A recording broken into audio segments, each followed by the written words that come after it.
Good day. McGraw-Hill published some great information on quality. I'm going to use some of those slides here and expand upon some of the key points.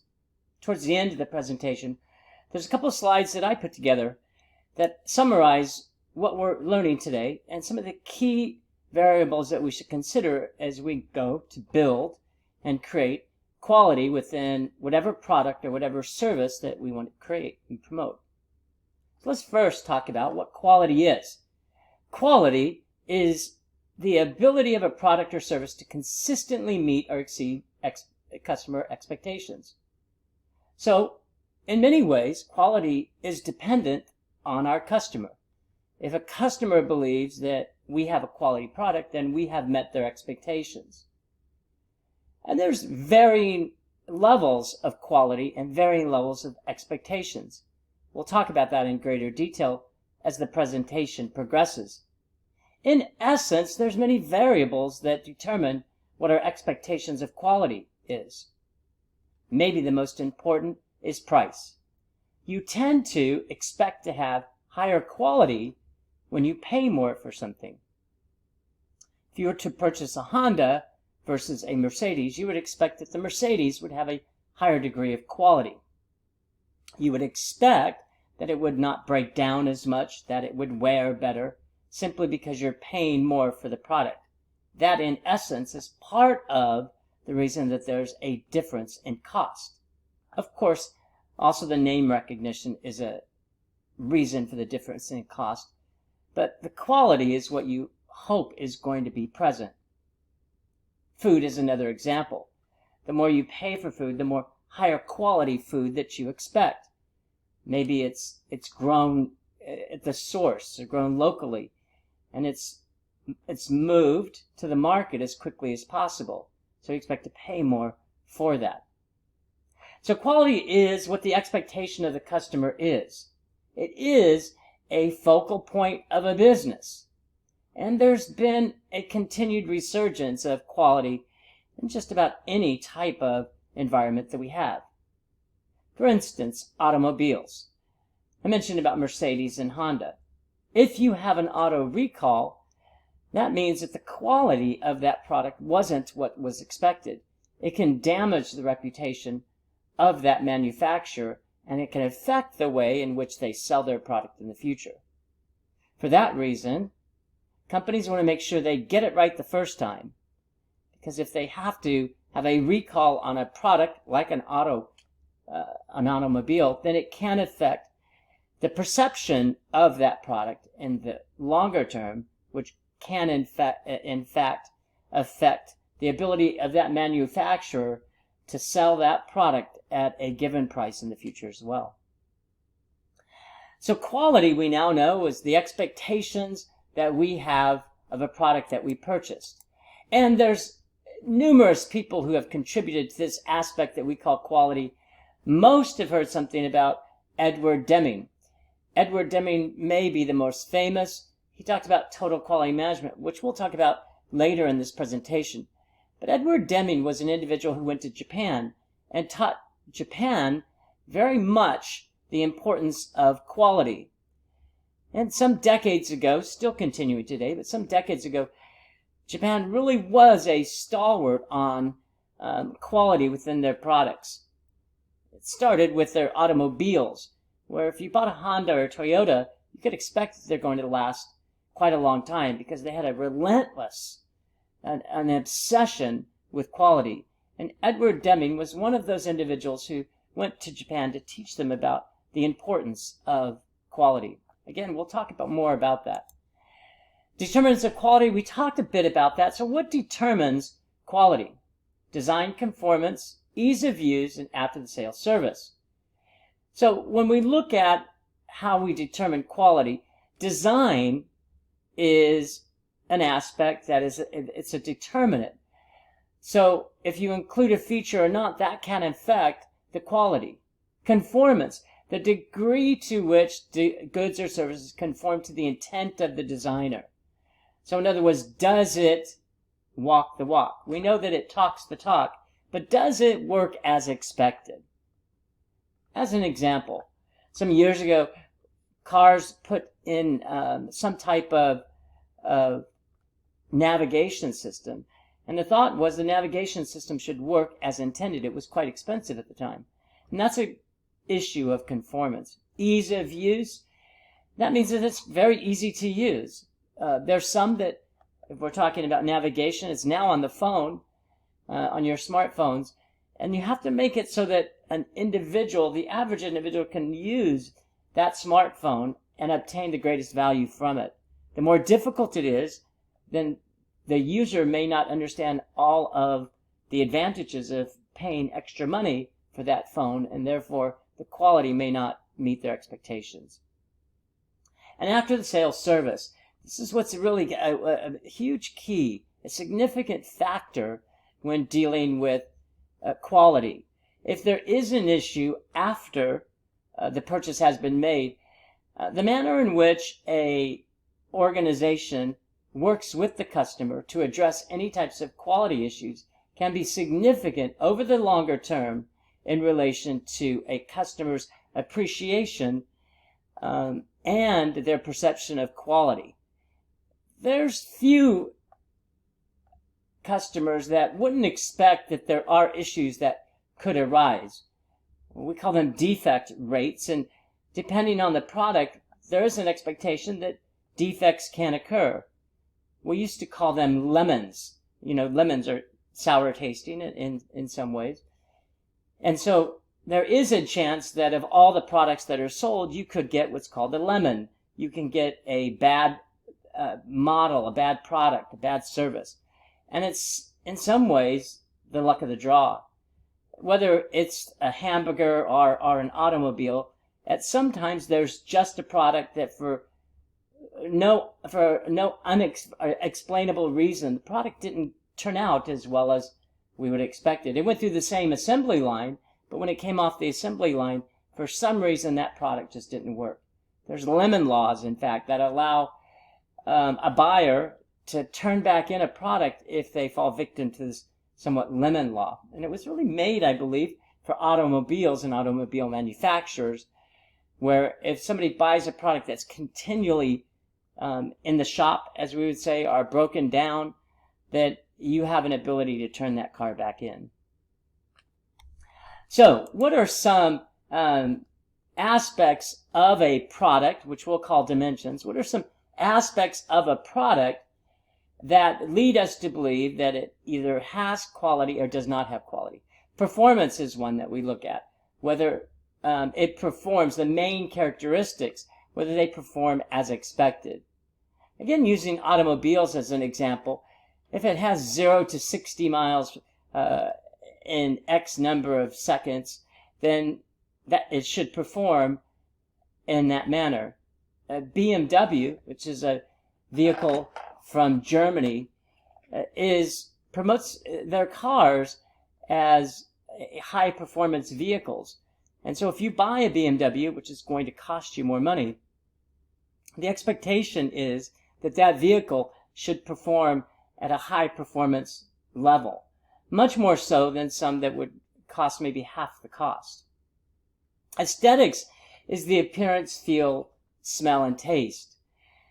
One of the aesthetics that can come in relation to clothing is cotton. There's certain types of cotton that feel extraordinarily soft.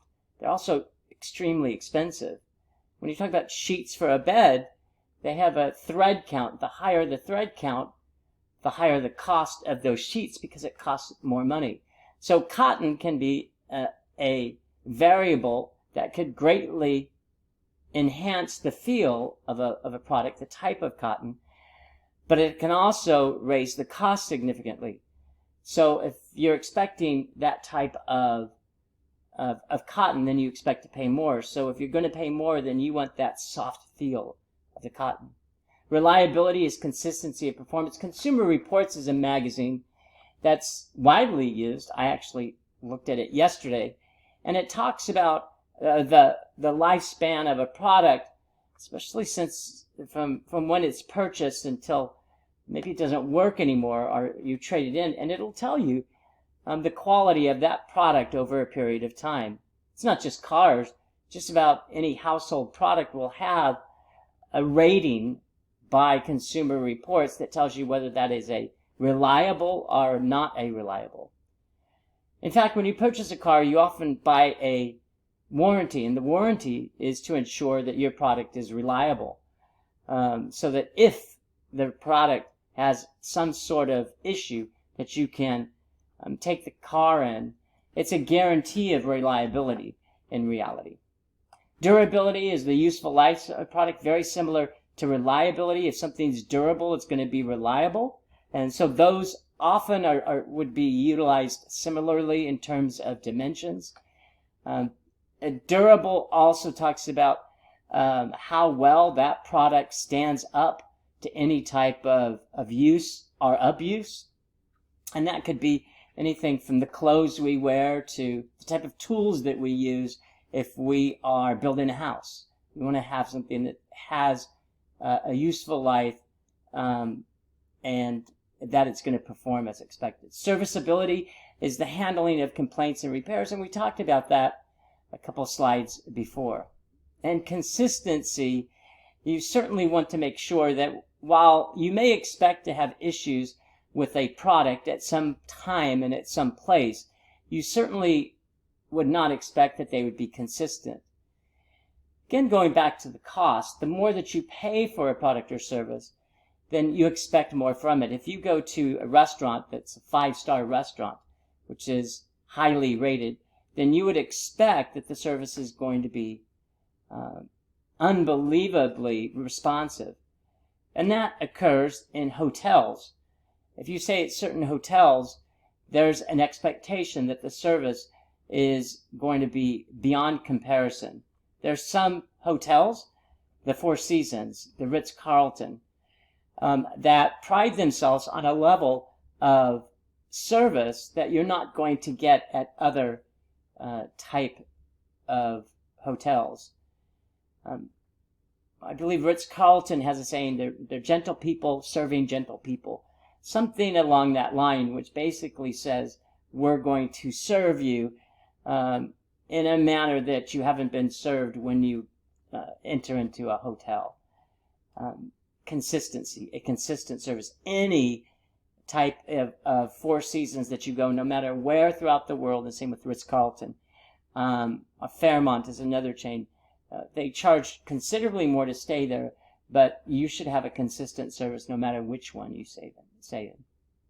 If it's a service, you're looking for convenience, you're looking for reliability, as mentioned above, responsiveness, they're willing to help the customer in unusual situations. Again, staying at restaurants or staying at hotels that charge a lot of money for their service, they often have a concierge. And if you want a rental car, if you want tickets to a show, the concierge is expected to deliver that for you. You pay in the cost of staying in that hotel. They typically charge more to stay in that hotel, and that funds the concierge. And the concierge is intended to take care of the whims of their customers. Time is, you expect that if you pay more, that the time is going to be greatly shortened. The less you pay, the more time it's going to take. As a good example, from Grubhub to DoorDash, they have the option of, it's a 2 to 4 hour window, but if you want to pay more, it moves you up on the list, and then you can get your goods or services quicker.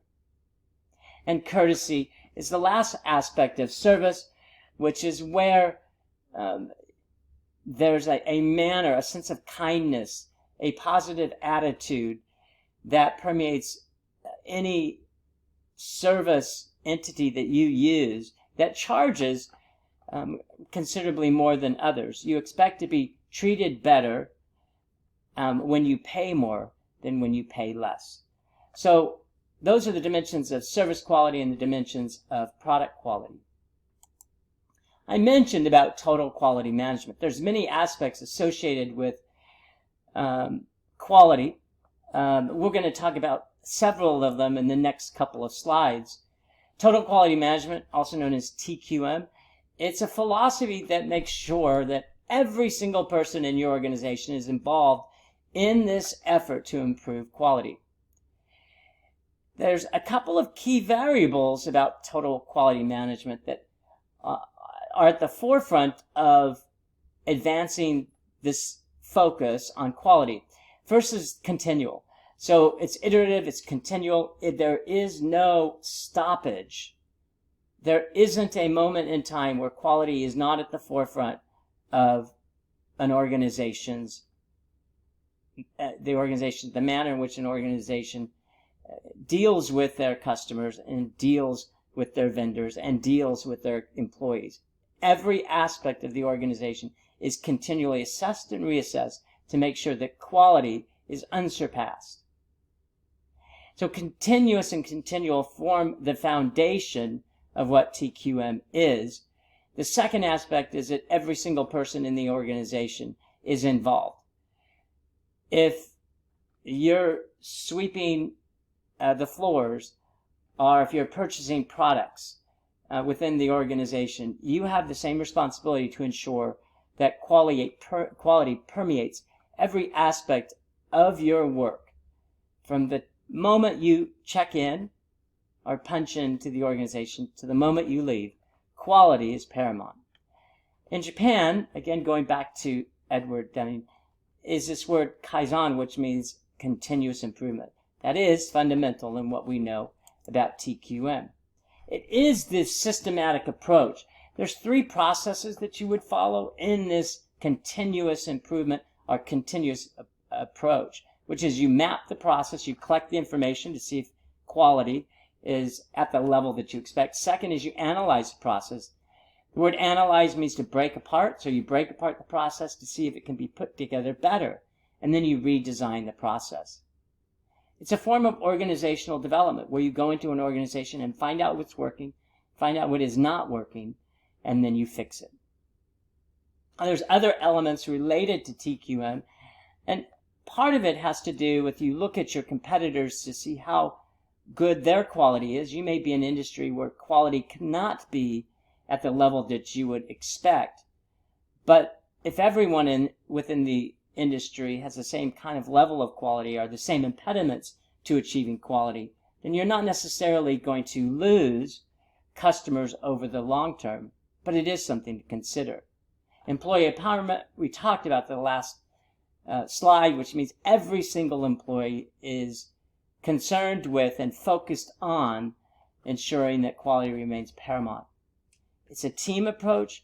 One aspect that we remember quite significantly from Edward Deming when he went to Japan is this team focus. Everybody was to work as a team throughout the organization. And quality at the source, which we talked about. And this has to do with do it right the first time, and if it isn't right, then fix it.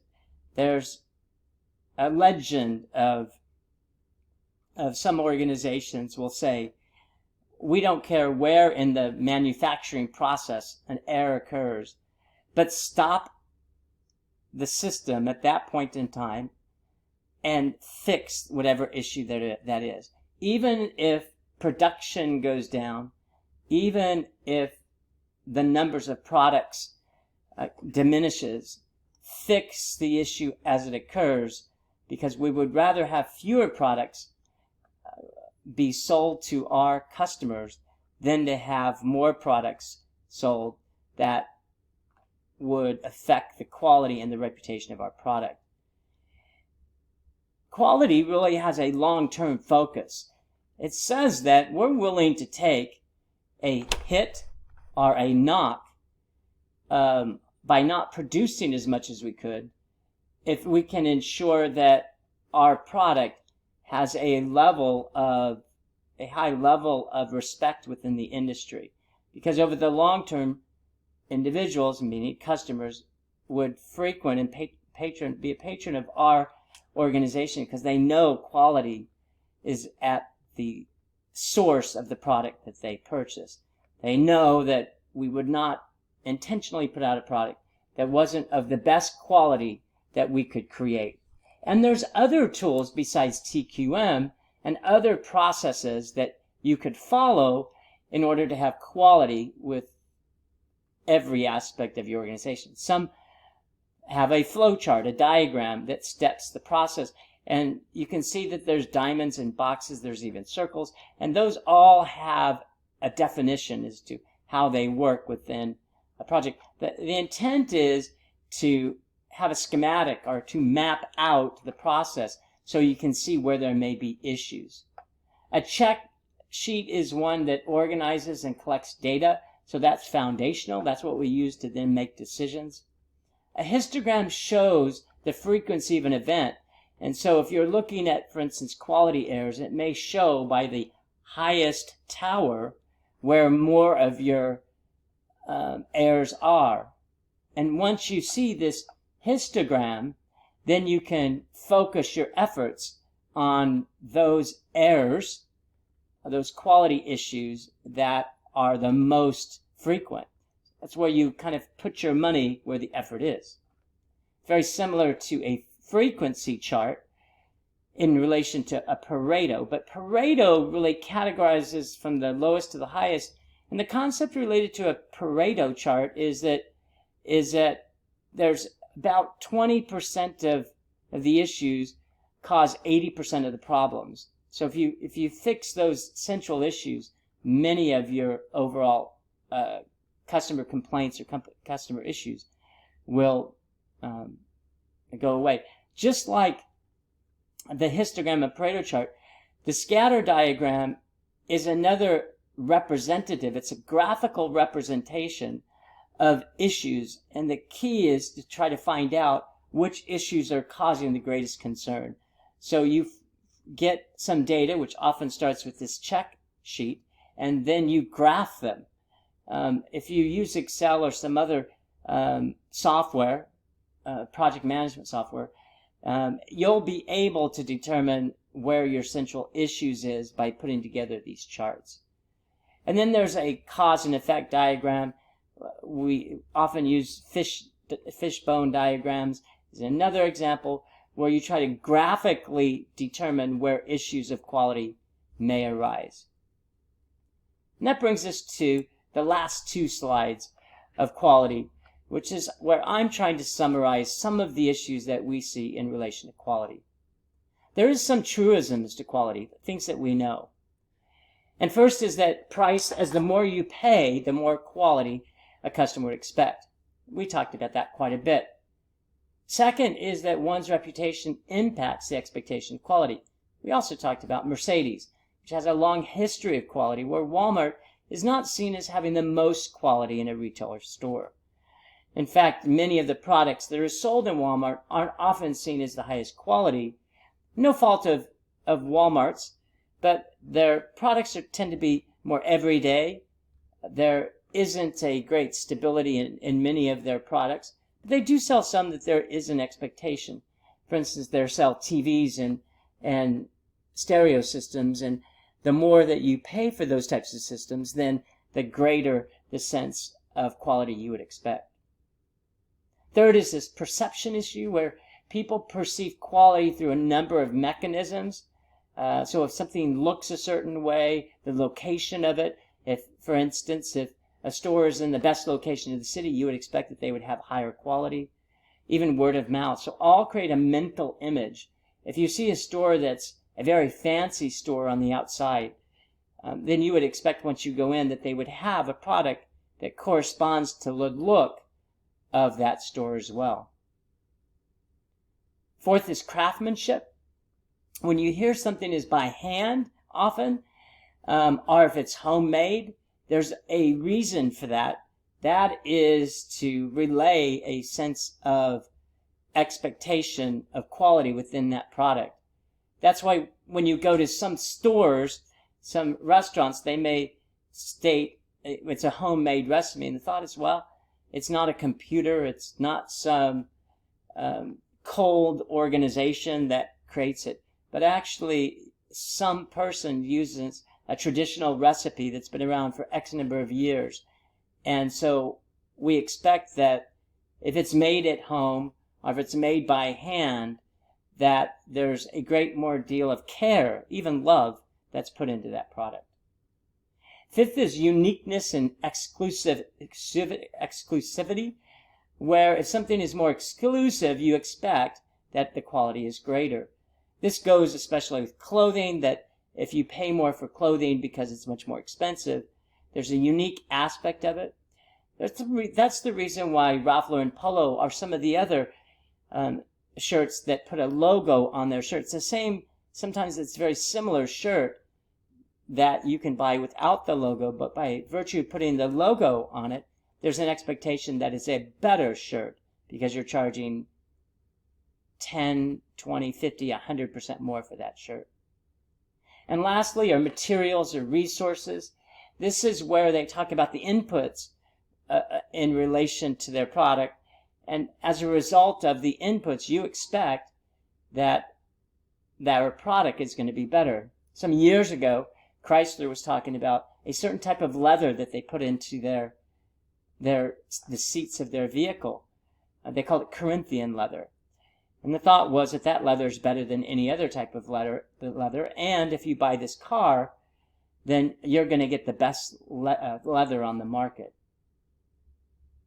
Whether that's true or not, at least the thought is that it's a better material or resource. Another example, as we mentioned about sheets, there's Egyptian cotton is seen as a very good source of cotton, and you can charge more for that. Again, whether it's true or untrue, there's many firms that promote it because there's a feeling that it's better. And lastly, some aspects of quality that I really want to hit in relation to the effective aspects of quality. They're in some ways still truisms, but it relates to how best you can promote the best type of quality within your firm. First is to know what customers want and then exceed their expectations. So it's a matter of conversing with your customers, understanding your customers, and have a feel of what they expect in the product or service that you're producing so that you can then exceed that expectation. Second, quality inputs result more often in quality outputs. So, as we mentioned about raw materials and other aspects, if you have better inputs, you get better outputs. That also goes to employees. If you have the better employees, the brightest, the hardest working, the most educated, the most experienced type of employees, then you may have a higher quality towards the end. Third is to know your own standard of quality and never compromise it. So your organization must know we expect this many defects. We refuse to lose a customer as a result of this level of quality. Therefore, our employees are empowered to exert this much effort to address any issues of quality. Again, Ritz-Carlton, they have a standard that each employee can spend X amount of money a day if there's an issue related to a customer. They want to make sure that the customer has the highest degree of quality throughout any experience they have throughout their entire hotel. 4 is to continually measure quality. Always find a way to measure what you're trying to attain. And this comes from continual feedback. Last but certainly not least, make sure that you reward those that produce high quality and high service. As any parent knows, you often get what you reward. A new car for straight A's, you may have that student, that son or daughter, who will reward you with that because they want the car. And even if they don't reach it, they may give you the best chance of getting higher grades. Hopefully this illuminates the issues related to quality, but also how we could have quality standards in what we do. Hope everybody enjoys the day. Take care.